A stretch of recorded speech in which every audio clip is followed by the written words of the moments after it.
let me ask you something.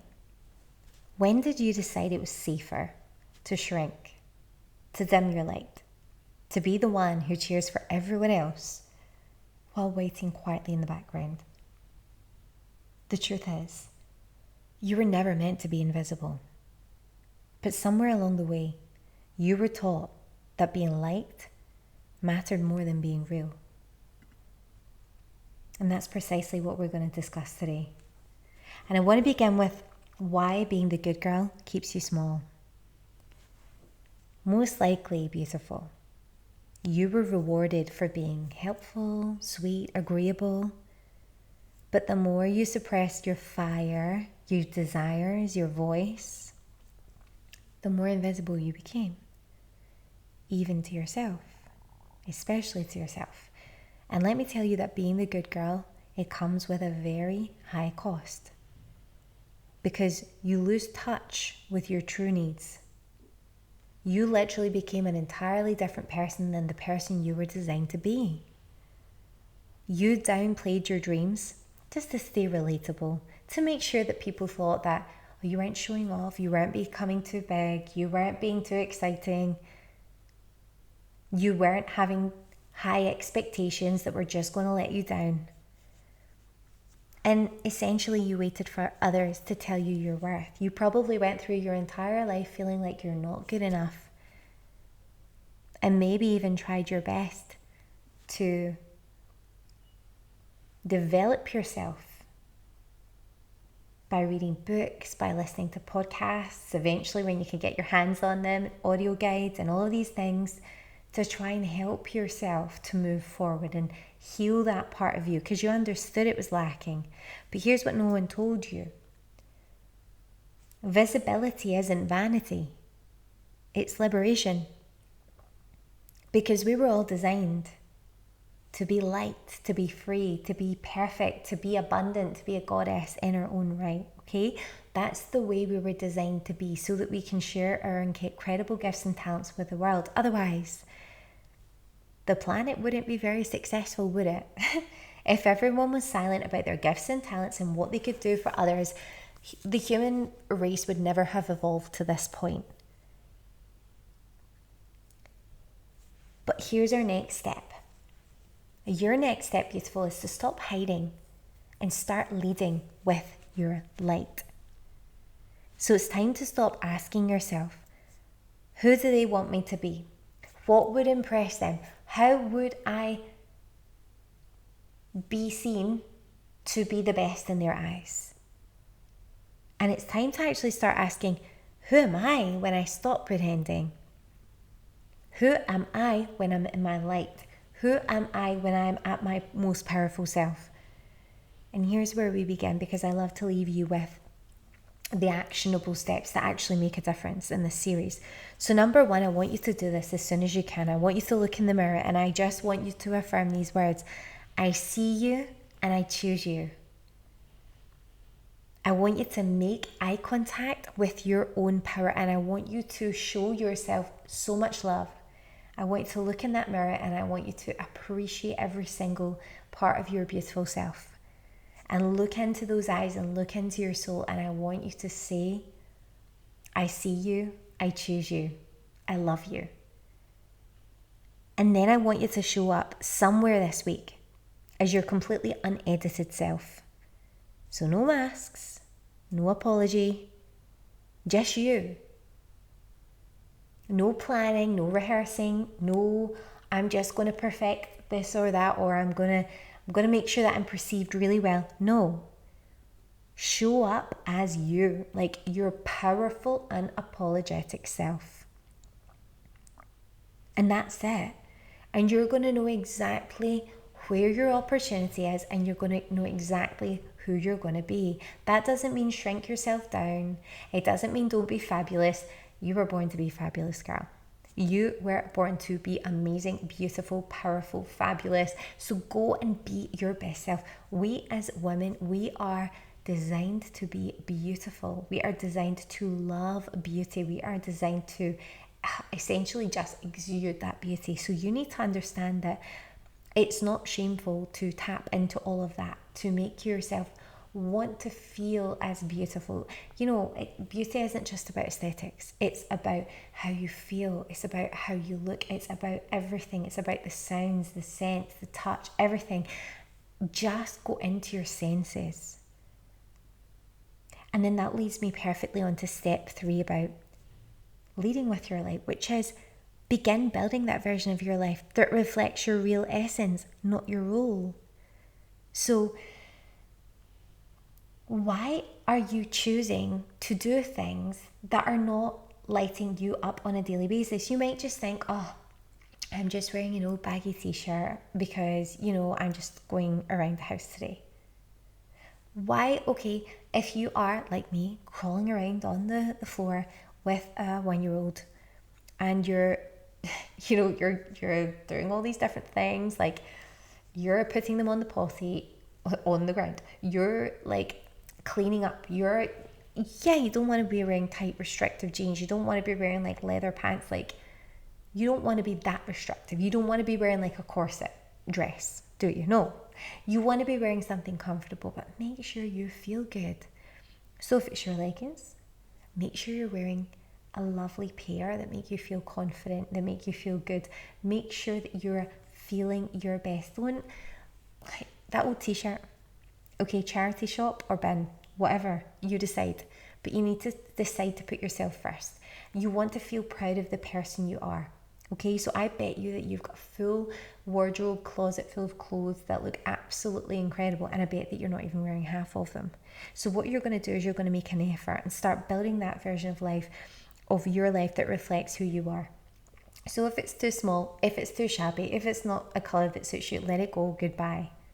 Go through your cupboards, go through your, even when it comes just to things like underwear, make sure you're looking and feeling good. You don't want to be wearing socks with holes. Throw them in the bin. Get new ones. I hope I'm speaking to the converted here, but really, I have heard people saying this to me and I'm like, girl, just throw them out. You can literally get new socks on Amazon Prime if you really need them tomorrow. And if you can't get round to doing it, just start. It's like the word romanticizing your life. It's like make it feel exciting, fun, beautiful. I'm sitting in front of me, I have a cup that says Queen of Everything. Why? I got my husband one. His doesn't say Queen, obviously. It says King. He has King of Everything, I'm Queen of Everything. And it makes, every time I have a cup of tea, I look at this and I say, oh yeah, there's the crown. I'm the queen of this house. And it's about making yourself feel like the goddess you were born to be. You are the queen. So act like it. How does the queen act? Is she running around all frazzled, all crazy? Or is she like, no, I'm going to do what I need to do to make time for me. I'm going to prioritize my needs, because when I do that, everything flows so much more beautifully in my kingdom. And that's what matters to me. We were born to bring the beauty, to bring the flow, to bring that light, gorgeous energy. So let's set ourselves up for that. Let's start building a version of our life that reflects our real essence, that reflects who we were born to be. Because that's truly what it comes down to, beautiful. It's every conscious choice you make. I was away the other day and for the weekend, I totally overindulged. I had breakfast, which I don't normally do at all. So I had breakfast, I was having lunches, beautiful meals. I had dessert a couple of times. I overindulged, and when I came back, the scale said 5 pounds heavier, and I'm like, how is that possible? How is that even possible? I wasn't going crazy, but I had 3 meals a day. I had loads of carbs. I don't usually do carbs, a lot of them. I just don't like them, because I can't stick to my calorie goals and my macros at the same time, having enough protein if I'm eating all those carbs. So I did that, and I don't feel good about it. But I know that will come off quickly when I tweak my diet, when I start to get back in again. So for example, I'm intermittent fasting again at the moment, because I clearly have eaten too much over the weekend. So now I'm getting back into the swing of it. But you need to think like that too. It's not like, okay, well, that's my habit, that's my routine, that's what I do. It's like, okay, let's tweak this. I could come back and go, oh, I'm 5 pounds heavier. I'll just stick to those new routines that I picked up last week. No, I'm not going to be having scrambled eggs. I'm not going to be having the big breakfast every single day. No, that's not healthy for me long term. I'm not going to be drinking fruit juices and calorific drinks. I'm not going to be drinking cappuccinos now that I'm back. I'm not going to be eating chocolate or like I got for my birthday. I'm not going to be doing all of that, because now it's time to tweak things, to build a version of my life that reflects who I am. I'm not born to be feeling frumpy and overweight.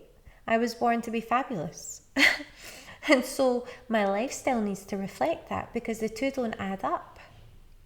And that's just one example for you. If I feel fabulous, if I know that I'm born to be fabulous, to be the queen of my household, then I know that there are certain things that I will and will not do. There are certain attitudes I will and I will not tolerate. So it's got to be the same for you. So just ask yourself that question. Who were you born to be? If you were born to be a queen and a goddess, which you were if you're female, then what things do you do and do you not do? And what things are part of your life? Do you see a beautiful queen running around everywhere with her hair scraped back into some greasy bun because she didn't wash her hair? You need to prioritize things. We know that. Life can be really, really chaotic. We know that, but we need to prioritize ourselves. Okay? I know that you might say, well, I just needed some time to unwind and watch Netflix. I just needed some time to sit and unwind and scroll. I get that. But if your hair isn't washed, there is no scroll. So we are here to be powerful. And we need to start leading with our light. Because we are not here to be palatable. You're here to be powerful. And the world doesn't need more agreeable women. It needs you, as I mentioned that yesterday. We don't need more women bowing down, being at the bottom of society. We need more women who are strong, beautiful, elegant, powerful, gracious. That's what the world needs. So if that's you, and if you're feeling the pull to come out of hiding and finally step into that radiant goddess that you are, who you were born to be, that queen, then the spark activation is your very next step. If you feel the pull right now, if you feel the call, then the link is down below. Because the spark activation is where we begin to get you there.